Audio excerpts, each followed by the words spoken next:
Hi, I am Jennifer Gattis, and today we are going to be taking a look at our smartboards that are in many of our classrooms. So let's get started.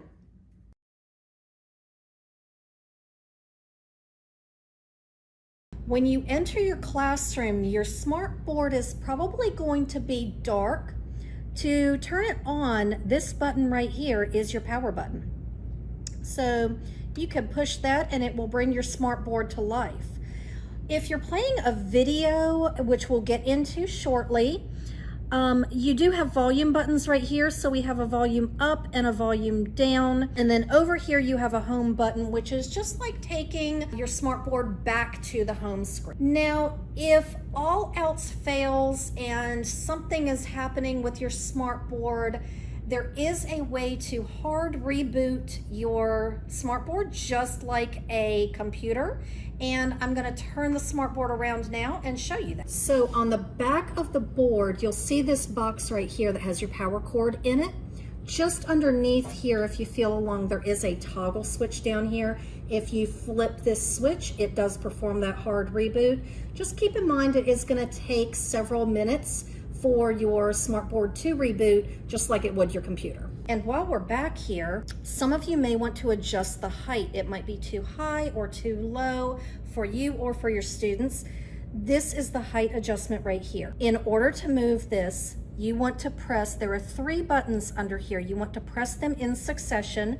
So starting right here, we're gonna press 1, 2, 3, and you see that red light came on? I didn't press them fast enough. Because what's happening is when I push the buttons, I'm also moving this. It has to stay still. So I like to hold it still so that I don't move it while I'm pressing the buttons. And now that I've pressed all 3 buttons, it will move up and down easily. It can go down pretty low. It can go up pretty high, and you can move the smartboard to whatever height adjustment you like it. If you leave it go for a few seconds, it will lock it in place. And once it's locked in place, it won't move again. Also back here, we have the cord that will help you to connect your computer if you have your own laptop and perhaps you would like to present something that you have on your laptop to the class. You can use these 2 cords to connect to your laptop. I'm actually going to show that a little bit later on in the video, but I just wanted to point out to you where I'm getting those cords from when we get to that point. And most of the time they just sit right under here and they'll just live right there behind your smartboard and won't interfere with anybody. So again, when you come in your classroom, most likely your smartboard is going to be dark like this. Remember, our power button is this one all the way over on the right. We're going to push that to wake it up.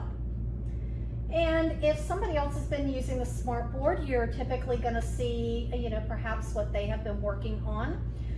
It is advisable to sign in to the whiteboard or smartboard every time you use it. So in order to sign in, we're going to go over here and we're going to click on the little happy face. And then we see down here we have sign in. And when we sign in, we are going to sign in using our ACC credentials. So I'm going to do that now. We're going to sign in with Google, and I'm going to put in my email, and then we're going to put in my ACC password, and it is signing me in. This is a great thing to do because when you sign in, anything that you have done in one classroom will transfer into the classroom that you're currently working in. So if you happen to teach multiple classes in multiple classrooms, you would be able to perhaps have one lesson that you would be presenting to 2 different classes in 2 different areas. So you see I am signed in now, and right now this is on the home page. Most people are going to be using the whiteboard, and right here we have our whiteboard, and you just touch on that and now we have our whiteboard. You can use the smart pens down here. We want to choose a type of ink over here. And so we can use the pen though, and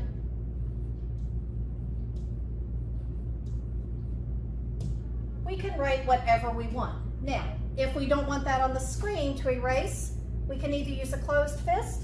I prefer to use my open hand.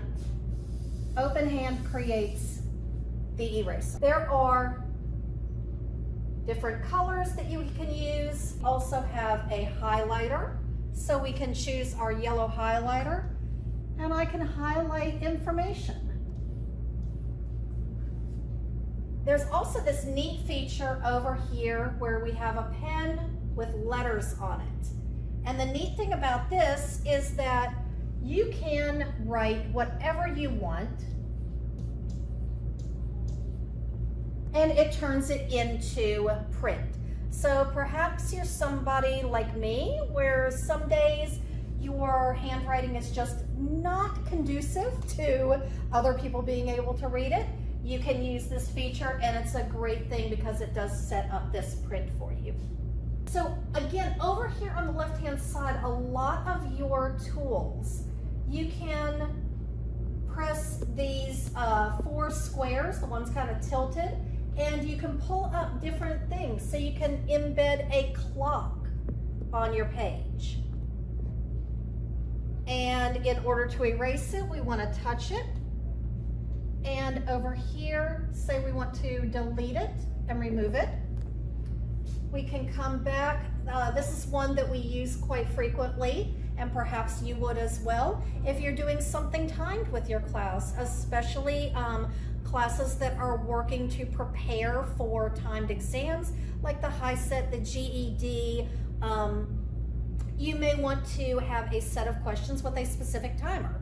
So you can set this time to however long you want. We can press start, we can pause, we can reset our timer, and then just like with the clock, if we touch on the clock itself, then it brings up our drop down to delete it. There's a spinning wheel, which is great if you're teaching some probability, or if you want to have students interact with it to maybe win a prize for something. We have a single die that it's pretty neat because it does roll when you touch it. So all you do is you touch it and it spins, and it does land randomly, which is actually another great tool for teaching probability. But again, in order to delete it, I just touch just a little below the die and we can delete it. Other great things that you can do, you can add content from the web or from your board. I'll get into that in just a few minutes. We can also add a new page. So in order to add a new page, we're going to press this plus. We can add a plain whiteboard. We can do a shout it out, which is an interactive feature with your class. What else is great is we do have a lot of these graphic organizers, which is really great if you are teaching like how to categorize certain things. We have a nice flow chart, another nice flow chart. You can create, these columns here, and they're all pre-made for you. And if you happen to be getting into some Venn diagrams in your math teachings, you can use that as well. Then you also have the manipulatives, and those are amazing because there are so many things that you can do with these. We have coins. These are our dollar, like our American coins. We have clocks here, which is great. You can show time on an analog clock and on a digital clock, making words in English, creating math expressions, hundreds charts, fraction tiles, which is amazing. This is actually, since I primarily teach math, this is one of my favorite things to use because it does help give a great visual representation to equivalent fractions. So you can take these fraction bars and move them up and show how 2 of these half pieces are the same size as that one whole piece, and so on and so forth with all of these. But there are just a ton other manipulative shapes. That's really great. We can talk about what kinds of shapes go with others. Base 10 blocks, which is amazing for teaching your regrouping and borrowing with your multi-digit addition and subtraction. And the best part about these though, let's open up our shapes here. So let's say that we want to categorize everything without an edge. So now we can come in. These are all without an edge. So we can put in some writing about what our shapes are doing. So just lots of different things that you can do. So super fun stuff, great interactive. So you can access the internet directly from your smartboard by clicking on this browser icon. And that will take you to any web pages that you have previously used because you're already signed into your whiteboard. But you can also, you can look at YouTube videos. You can find another YouTube video, just like a computer screen on your laptop. You can go to any website. This is great if you do want to go to YouTube, and you can choose any one of the videos that are shown on YouTube that you may feel would be appropriate for your class.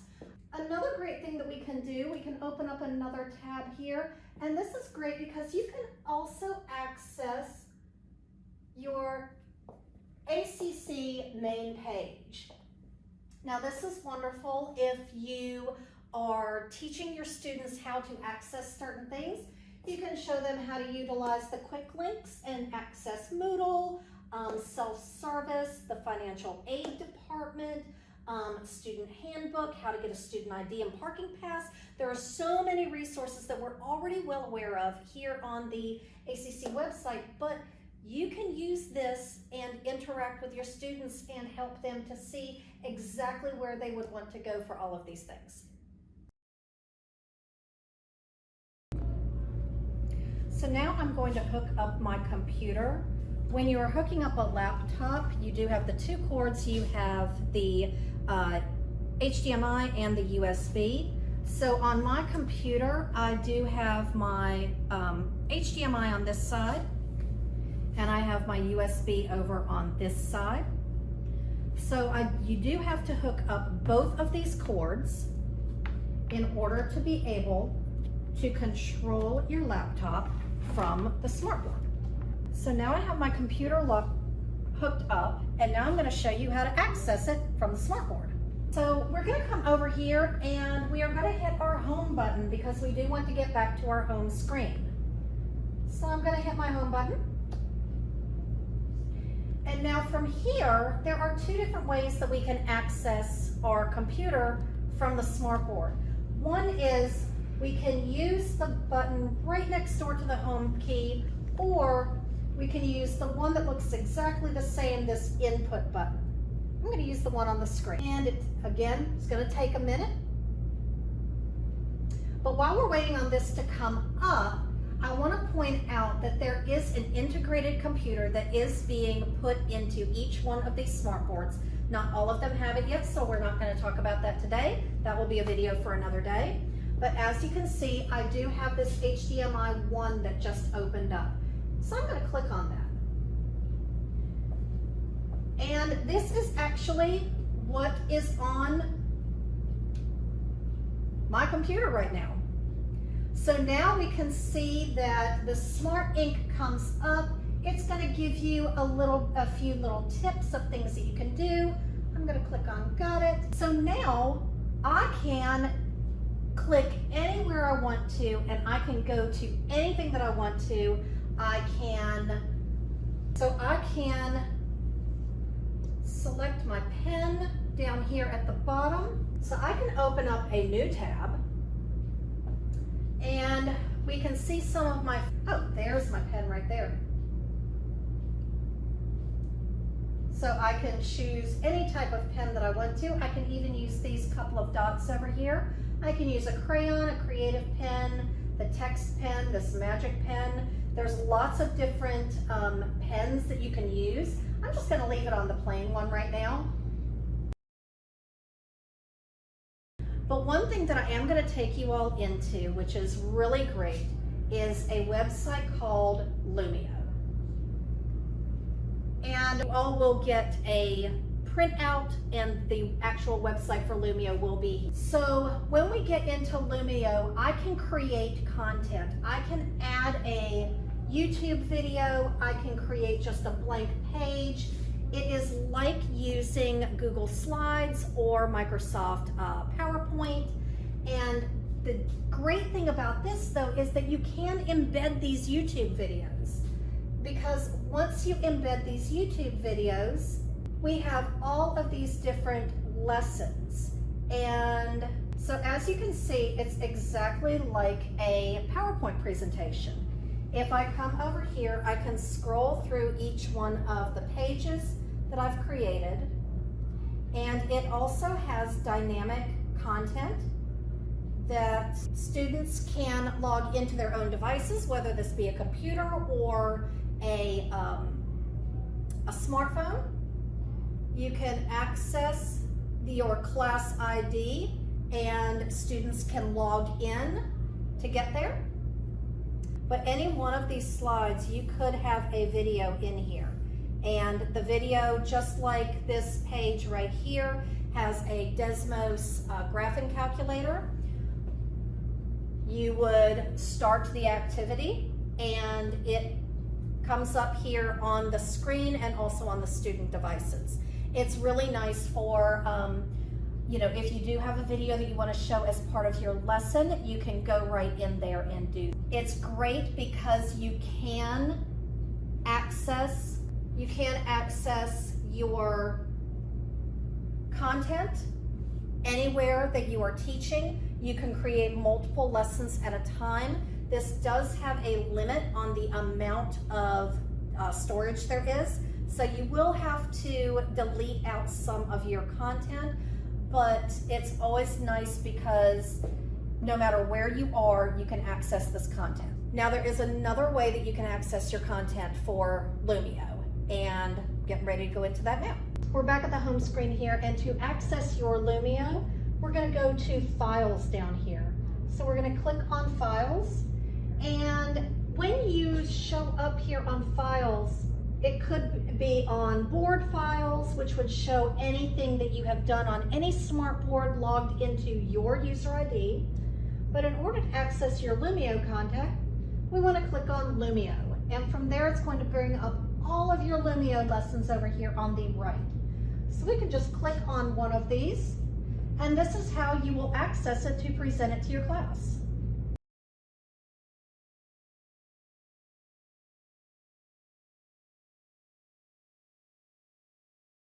So when you're all done with your class, we do want you to sign out of the smart board.